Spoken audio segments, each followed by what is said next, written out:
So congrats Sedat on passing your intermediate.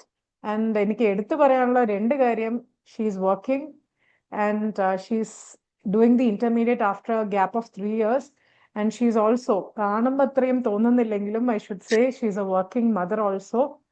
So ഇത് ഇത്രയും വെച്ചിട്ട് you have scored 61 for auditing. Not only auditing, I should say ഇത്രയും gap കഴിഞ്ഞു, working ആണ്. I know that task of studying with the kid. So you have done. And can you elaborate? എന്താണ്, എങ്ങനെയാണ് ഇത് achieve ചെയ്തത്? 2 minutes. Yeah, sure. Thank you, ma'am. Thank you so much. ശരിക്കും പറഞ്ഞാൽ ഇപ്പം ഒരു 3 years ഗ്യാപ്പായി. അപ്പം ഞാൻ യു എയിലേക്ക് ഷിഫ്റ്റ് ആയതിനു ശേഷം പിന്നെ മാമിന് അറിയായിരിക്കും, നമ്മൾ യു എയിൽ എക്സാം എഴുതുമ്പം ഫീസ് കൂടുതലാണ്.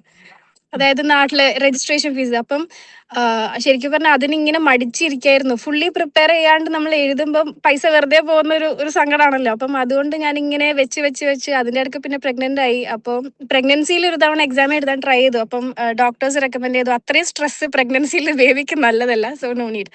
അങ്ങനെ ഇങ്ങനെ ലോങ് ഗ്യാപ്പായി. ഇത്തവണ അറ്റൻഡ് ചെയ്തതിന്റെ തൊട്ട് മുന്നത്തെ അറ്റംപ്റ്റിലും ഞാൻ മാമിന്റെ ക്ലാസ് പർച്ചേസ് ചെയ്തിരുന്നു. പക്ഷെ എനിക്ക് ആ സമയത്ത് ഒരു ക്ലാസ്സിന് എനിക്ക് ഫോക്കസ് കിട്ടുന്നുണ്ടായിരുന്നില്ല, കാരണം ബേബി വളരെ ചെറുതായിരുന്നു. അപ്പോ അത് കഴിഞ്ഞ് ഇത്തവണ എന്തായാലും ആവട്ടെ, എന്തായാലും ഒന്നും കൂടി നമുക്ക് റീസ്റ്റാർട്ട് ചെയ്യാന്നുള്ള രീതിയിൽ ഞാൻ എന്തായാലും ഒരു പുതിയ ഒരാൾ പഠിക്കുന്ന രീതിയിൽ തന്നെ പഠിച്ചെടുക്കണം എന്നുള്ള രീതിയിൽ അപ്പം ഞാൻ ഓൺലൈൻ ക്ലാസ്സസ് പർച്ചേസ് ചെയ്തു. അപ്പം മാമിൻ്റെത് പിന്നെ ഓൾറെഡി ഒരുപാട് ഫ്രണ്ട്സ് പറഞ്ഞിട്ട് എനിക്ക് അറിയാം. അപ്പം മാമിൻ്റെ ഒരു ക്രാഷ് കോഴ്സ് പർച്ചേസ് ചെയ്തത്.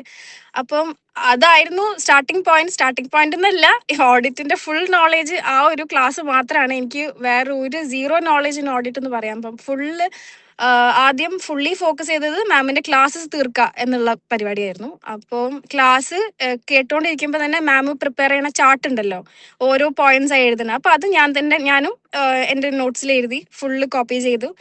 അങ്ങനെ മാമിന്റെ ക്ലാസ് ഒക്കെ കഴിഞ്ഞ് റെഡി ആയി കഴിഞ്ഞതിന് ശേഷം I started with the material as well. അപ്പോൾ മാമിന്റെ ആ ഒരു ഫ്ലോ ഉണ്ടല്ലോ, ഒരു ചാപ്റ്റർ കഴിഞ്ഞ് നെക്സ്റ്റ് ചാപ്റ്ററിലേക്ക് പോവാ. അപ്പോൾ ഏത് ചാപ്റ്റർ ആണോ സ്റ്റാർട്ട് ചെയ്ത് അത് ICI മെറ്റീരിയലും വെച്ച് ഇരിക്കും. എന്നിട്ട് പിന്നെ ഇങ്ങനെ ഓരോന്നായിട്ട് ഇങ്ങനെ ബ്രഷപ്പ് ചെയ്ത് പോകും. അങ്ങനെ ആയിരുന്നു. വേറെ സ്ട്രാറ്റജി എന്ന് പറയാനൊന്നും ഇല്ല. പിന്നെ എനിക്ക് ടൈം കൺസ്ട്രെയിൻസ് നല്ലോണം ഉണ്ട്, ബേബി ഉള്ളതുകൊണ്ട് അധികം ടൈമൊന്നും കിട്ടില്ല. അപ്പം എനിക്ക് ഹെൽപ്പിന് ഒരു ആളുണ്ട്. അപ്പം അവര് വരുന്ന സമയത്ത് ഒരു 4 hours കണ്ടിന്യൂസ് എനിക്ക് ഇരുന്ന് പഠിക്കാൻ പറ്റും.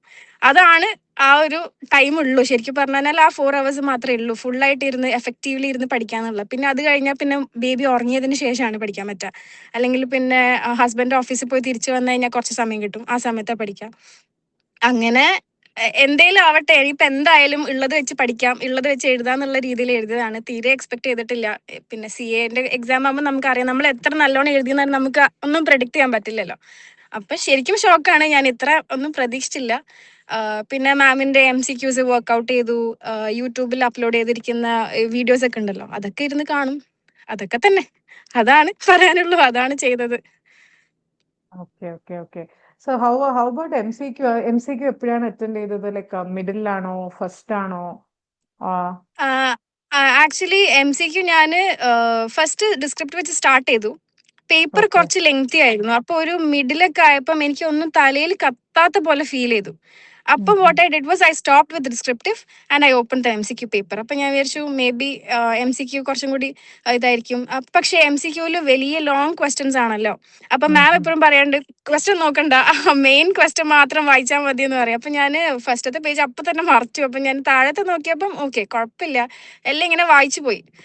അപ്പം MCQ വായിച്ചപ്പോൾ കുറച്ചുകൂടി കോൺഫിഡൻസ് കിട്ടി. മേ ബി കിട്ടുമായിരിക്കും. ഡിസ്ക്രിപ്റ്റീവ് എഴുതിക്കൊണ്ടിരിക്കുമ്പോൾ നമുക്ക് തലയിൽ വേർഡ്സ് കത്തില്ലല്ലോ ചില സമയത്ത്.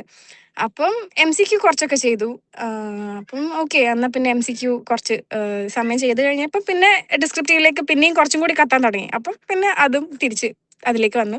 പിന്നെയും ഇടയ്ക്ക് സ്റ്റോപ്പ് ആകുമ്പം തിരിച്ച് MCQലേക്ക് വരും. പിന്നെ ഇങ്ങനെ ക്രോസ് ചെക്ക് ചെയ്യും. അതെ, അങ്ങനെ എങ്ങനെയൊക്കെയോ കഴിഞ്ഞ് കിട്ടി.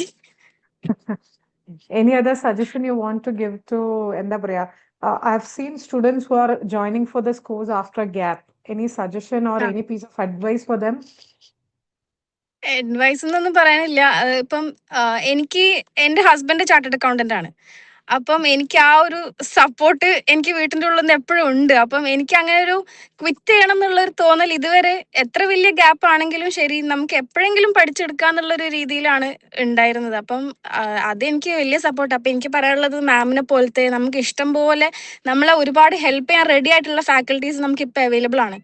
അപ്പൊ നമ്മളത് മാക്സിമം യൂട്ടിലൈസ് ചെയ്യുക. കാരണം മാമിനൊക്കെ പറയുകയാണെങ്കിൽ മെസ്സേജ് അയച്ചാൽ ഞാൻ വിചാരിക്കും ഇത് എങ്ങനെയാണ് ഇത്ര പെട്ടെന്ന് റിപ്ലൈ തരുന്നത്. കാരണം മെസ്സേജ് അയച്ചാൽ ഒരു 1-2 മിനിറ്റിനുള്ളിൽ എങ്ങനെയെങ്കിലും റിപ്ലൈ തരും. അപ്പൊ അങ്ങനെയൊക്കെ ഒരു സപ്പോർട്ട് സിസ്റ്റം ഉള്ളതാണ് ഏറ്റവും വലിയൊരു കാര്യം എനിക്ക് ഫീൽ ചെയ്തത്. നമുക്ക് എപ്പോഴും ഹെൽപ്പിന് ആളുണ്ട്, അത്രയും ഫെസിലിറ്റീസ് ഉണ്ട്. അപ്പം എത്ര വലിയ ഗ്യാപ്പ് ആയിക്കോട്ടെ നമുക്ക് തിരിച്ചെടുക്കാൻ പറ്റുമെന്ന് എനിക്കിപ്പോൾ ഫീൽ ചെയ്യുന്നു. ഈ എക്സാം എഴുതിയ സമയത്ത് എനിക്ക് ആ ഒരു കോൺഫിഡൻസ് ഉണ്ടായിരുന്നില്ല. ഫൈനലിസ്റ്റ് ആവാന്നൊക്കെ പറയുന്നത് തന്നെ ഒരു വലിയൊരു നടക്കാത്ത സ്വപ്നം പോലെ ഫീൽ ചെയ്തിരുന്നു. പക്ഷെ ഇപ്പം ചെറിയൊരു കോൺഫിഡൻസ് ഉണ്ട്. ഇനിയിപ്പോ ചിലപ്പം ഫൈനൽ പാസ്സാവാൻ ചിലപ്പോൾ 5 കൊല്ലം എടുക്കുമായിരിക്കും. But that's okay for me. എത്ര ടൈം എടുത്താലും ഇറ്റ്സ് ഫൈൻ. കാരണം ആ ഒരു ചെറിയൊരു കോൺഫിഡൻസ് വന്നിട്ടുണ്ട്. ചെറുതല്ല, വലുത് തന്നെ വേണം. See doing a C intermediate itself needs a courage അല്ലേ.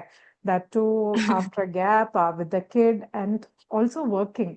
That's what surprise me.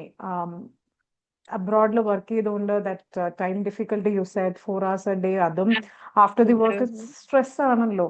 Work എങ്ങനെയൊക്കെ പറഞ്ഞാലും നമുക്ക് അത് കഴിഞ്ഞിട്ട് വരുമ്പം hats off to your commitment. And ഇതുപോലെ തന്നെ ഫൈനലും പ്രതീക്ഷിക്കാതെ, I could read from your face പ്രതീക്ഷിച്ചിട്ടില്ല എന്ന്, ഇതുപോലെ തന്നെ പ്രതീക്ഷിക്കാതെ തന്നെ that to in the very earliest attempt കിട്ടട്ടെ എന്ന് പ്രാർത്ഥിക്കുന്നു. ആൻഡ് എന്താ പറയാ, എല്ലാവിധ സപ്പോർട്ടും. ആൻഡ് ഐ ഫീൽ ഞാനിപ്പോ CA പാസ്സായത് 2009 it's been 17 long years. But ഇപ്പം നമ്മളെയൊക്കെ മെസ്സേജ് വരുമ്പോഴേ ഞാൻ ഇപ്പൊ വിചാരിക്കാറുണ്ട്, എന്റെ മോൻ ചോദിക്കും, ഹീസ് 12 years, സോ അവൻ ചോദിക്കും, അമ്മ റിസൾട്ട് എന്തായി? So he knows final result, inter result. So every 3 attempts once results വരുമ്പോ he is to ask. So എനിക്കിത് തോന്നുന്നു, നമ്മളിപ്പോ ഒരിക്കലല്ലേ പാസ് ആവത്തുള്ളൂ, I mean final or inter. But every time ഈ റിസൾട്ട് വരുമ്പോൾ നമ്മളും കൂടെ ചേർന്നാ പാസ് ആവുന്നത്. ഭയങ്കര സന്തോഷം. Mean really happy. ശരിയടാ, താങ്ക്സ് എ ലോട്ട്.